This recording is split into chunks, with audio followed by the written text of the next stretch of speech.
and both Batmen. But a musical isn't songs strung together. The score must tell the story like great drama, but harder because it has to be music.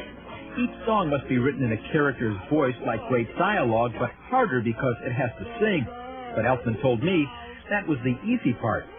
Coming up with melodies is easy. At least it's always been easy for me. What do I want to sing about? What do I want to write about? That's the hard part. What do I have to say to the world? That's the hard part. Well, here was a situation where there was no question. What do I want to say to the world? Jack Skellington sees a door in a tree, and he opens it, and it's a Christmas tree-shaped door, and he gets sucked in, and he's going to see Christmas Town for the first time.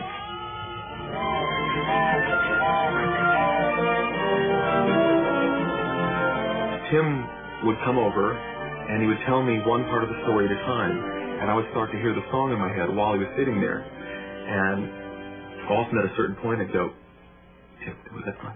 We don't talk a whole lot. I mean, we'd just talk about the gist of it, and I'd say, okay, I got it. You have to go now. The next step, record the song. Catherine O'Hara, she's the mom in Home Alone, is the voice of Sally the Ragdoll.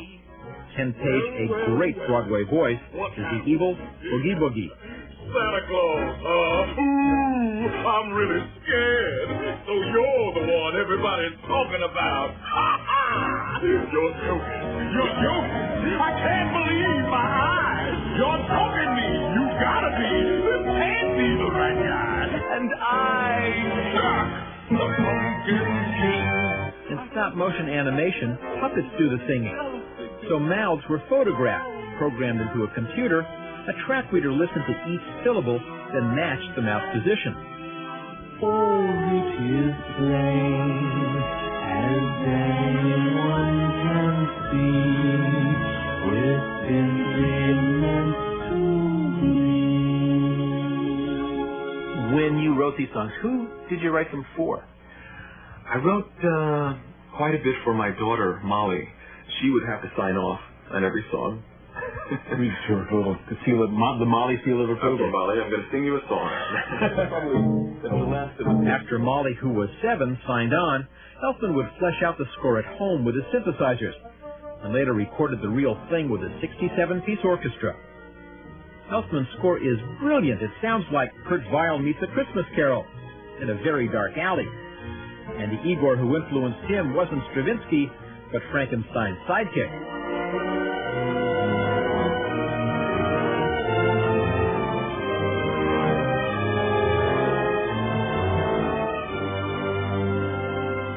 The studio needed to hear the score to give the go-ahead.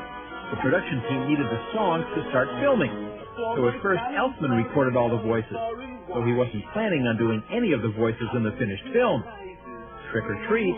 In the process of singing Jack, I started to become very attached to it. And eventually, I said, Tim, no one is going to give more to singing this character than I am.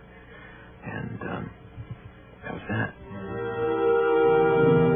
There are few who deny what I do. I am the best, for my talents are renowned far and wide.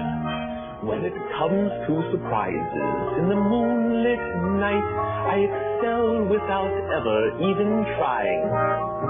With the slightest little effort of my ghost-like charms, I have seen grown men give out a shriek. With the wave of my hand in a well-placed pose, I have swept the very bravest off their feet. Quite interesting music. Joel mentioned a long series of credits there for Danny Elfman. Didn't mention, I believe, Danny Elfman also responsible for all the music in The Simpsons. 17 minutes before the hour.